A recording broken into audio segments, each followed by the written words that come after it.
Hello friends, இது உங்கள் zigzag life. Welcome to our channel. இன்றைக்கி என்ன ரெசிபி பார்க்க போகிறோம்னா ஆட்டு தலைக்கறி குழம்பு தான் பார்க்க போகிறோம். அதுக்கு தேவையான பொருட்கள். இப்போ அடுப்பை பற்ற வச்சு குக்கரை வச்சுட்டு தேவையான அளவு எந்த எண்ணெயாவது சேர்த்துக்கோங்க. நான் நல்லெண்ணெய் சேர்த்துருக்கேன். எண்ணெய் காஞ்சதும் ஒரு ஸ்பூன் சீரகம், ஒரு ஸ்பூன் பெருஞ்சீரகம் சேர்த்துக்கோங்க. ஒரு ஆட்டு தலை கறி எடுத்துருக்கனால 1/4 கிலோ சின்ன வெங்காயம் சேர்த்துருக்கேன். அதை கொஞ்சம் வதக்கி விட்டுட்டு கறியை சேர்த்துக்கோங்க.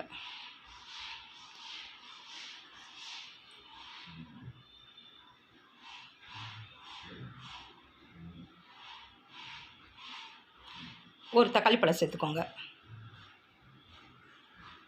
தேவையான அளவு உப்பு சேர்த்துக்கோங்க. அதை ஒரு எண்ணெயில் ஒரு பெரட்டி விட்டுட்டு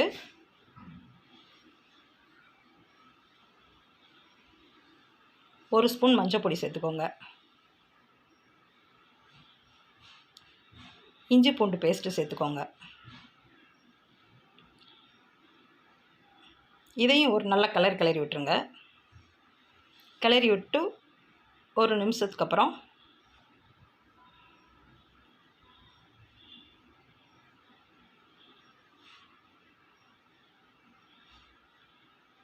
மசால் பொடி சேர்த்துக்கோங்க.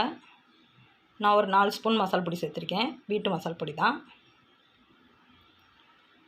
ஒரு ஸ்பூன் காஷ்மீரி சில்லி பவுடர் சேர்த்துருக்கேன். நல்லா வதக்கி விட்டுட்டு ஒரு 1/2 டம்ளர் தண்ணி சேர்த்துக்கோங்க.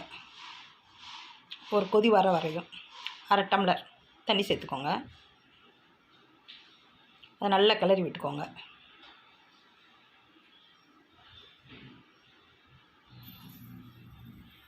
கிளறி விட்டு கொஞ்சமாக கருவேப்பிலை சேர்த்துட்டு திருப்பி நல்லா கிளறி விட்டுட்டு நான் 1/2 மூடி தேங்காய் முந்திரி குருணையும் அரைச்சி வச்சுருக்கேன். அதை சேர்த்துக்கலாம். பாலாக எடுத்து சேர்க்கணுனாலும் சேர்க்கலாம். நான் தேங்காவை அரைச்சி ஊற்றிருக்கேன். ஊற்றிட்டு தேவையான அளவு தண்ணி சேர்த்துக்கோங்க. இந்த குழம்புக்கு நாங்கள் இன்றைக்கி இட்லி தான் வைக்க போகிறோம்.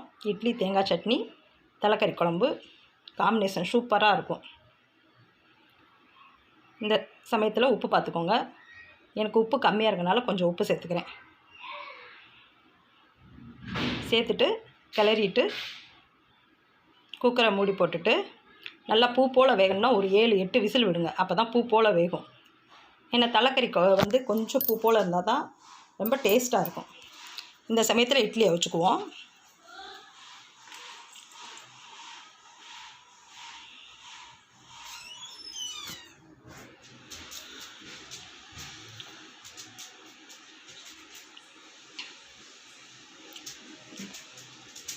இட்லி வெந்துருச்சான்னு பார்த்துட்டு இட்லி வெந்துருச்சு.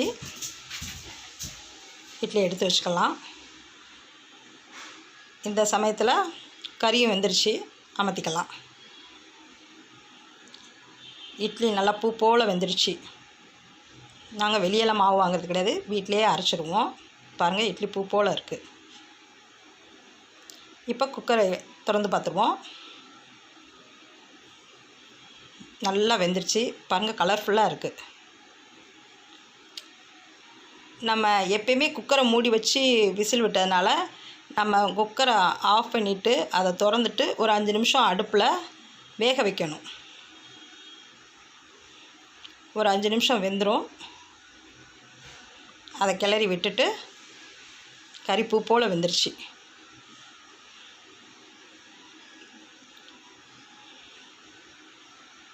இப்போ ஆஃப் பண்ணிடுங்க.